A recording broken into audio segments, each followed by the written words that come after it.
Assalamu alaikum wa rahmatullah. Avec les derniers événements, les tensions qui existent entre l'Iran et les États-Unis d'Amérique, tout le monde s'accorde à dire qu'on se dirige vers une troisième guerre mondiale.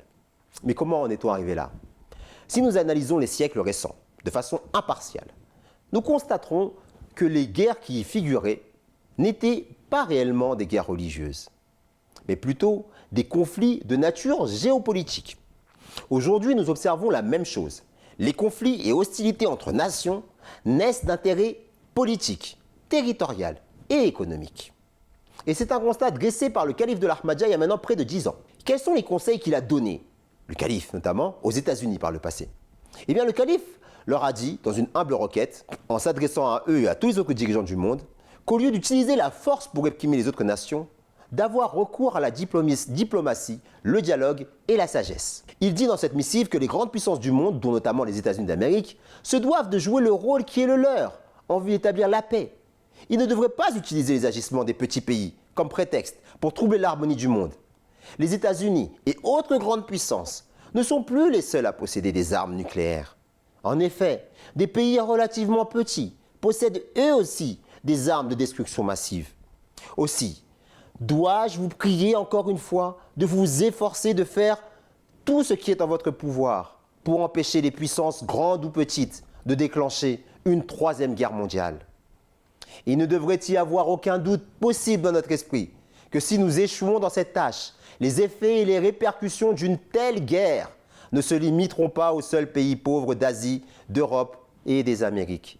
Au contraire, nos générations futures auront à subir les conséquences horribles de nos actions. Et nos enfants, partout dans le monde, seront nés avec des difformités. Ils ne pardonneront jamais à leurs aînés d'avoir mené le monde à une catastrophe globale. Ainsi, au lieu de nous préoccuper de nos seuls intérêts égoïstes, nous devrions penser à nos générations futures et œuvrer pour leur offrir un avenir meilleur. Je prie que Dieu le Très-Haut vous aide, vous ainsi, que tous les autres dirigeants du monde, à bien comprendre ce message. Qu'Allah fasse entendre raison aux superpuissances. En s'adressant à la République islamique d'Iran, il leur dit aussi dans le cadre d'une missive, « Je vous prie humblement de faire en sorte que l'Iran joue un rôle dans la prévention de la troisième guerre mondiale. C'est un fait indéniable que les grandes puissances agissent selon la politique de 2 poids 2 mesures. Leurs injustices ont fait l'agitation et le désordre se répandre sur toute la planète. Toutefois, force nous est de constater que certains groupes de musulmans agissent de façon peu convenable, contrairement aux enseignements de l'islam. Ainsi, les grandes puissances de ce monde ont utilisé cela comme prétexte pour servir leurs intérêts et profiter des pays islamiques pauvres. Je vous prie donc encore une fois de concentrer tous vos efforts et toute votre énergie afin de sauver le monde d'une troisième guerre mondiale. Et il a appuyé son argumentation en rappelant justement aux autorités iraniennes que le Saint-Coran enseigne aux musulmans que l'inimitié d'une nation ne devrait pas empêcher les musulmans d'agir avec équité. Ainsi, dans la sourate Al-Maïda, Allah le Très-Haut nous rappelle en nous disant « Et ne laissez pas l'hostilité d'un peuple en ce qu'il vous a empêché d'entrer dans la sainte mosquée, vous inciter à transgresser. Et entraînez-vous en intégrité et en piété, mais ne vous aidez pas mutuellement en péché et en transgression. Et craignez Allah. Assurément, Allah est sévère dans son châtiment. » Chapitre 5, verset 3. Fin de citation. Enfin, en s'adressant à l'Union européenne, il leur dit de maintenir coûte que coûte leur unité pour maintenir une influence à l'échelle mondiale. Il dit au Parlement européen, à Bruxelles, « Souvenez-vous que la force de l'Europe réside dans son unité.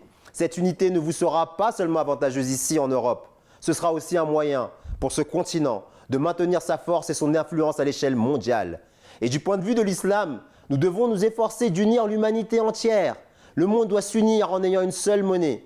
Il doit s'unir dans ses activités et son commerce pour ce qui est de la liberté de mouvement et de l'immigration. Des politiques cohérentes et d'autres mesures favorisant l'unité doivent être mises en place. Voilà le conseil qu'il a donné aux Européens pour qu'ils puissent agir positivement et influencer les autres grandes nations.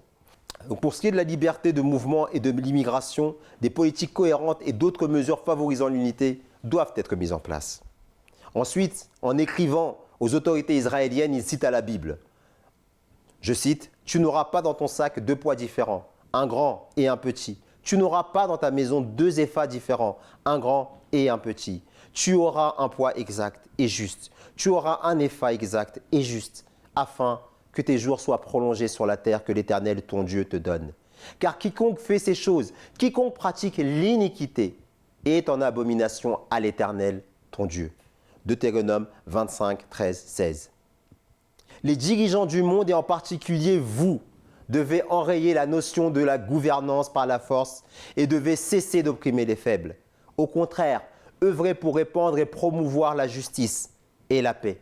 Si vous le faites, vous resterez en paix. Vous augmenterez vos forces et la paix sera établie dans le monde. Fin de citation.